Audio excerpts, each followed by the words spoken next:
An Australian law firm partner actually that I was at an event with last year, and she stood up in a massive international firm, and she's like, what we're finding is the trainee lawyers or the very junior lawyers are using AI for their research a lot and to helping to draft their advice, which is on one hand fine because it's more efficient, but they're actually not learning. They don't have a choice but to trust what comes out at them.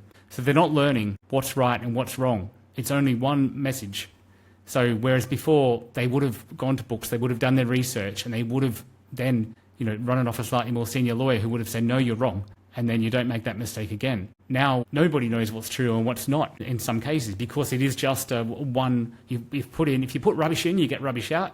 But even if you put good stuff in, sometimes you get rubbish out because, AI does tend to hallucinate and things like that. So that is probably a slight cost, I think, is they're going to have to find the balance between making sure there's still people learning and training and able to be the future leaders in law firms and future senior, and that the bottom and middle don't just disappear and be complete without training.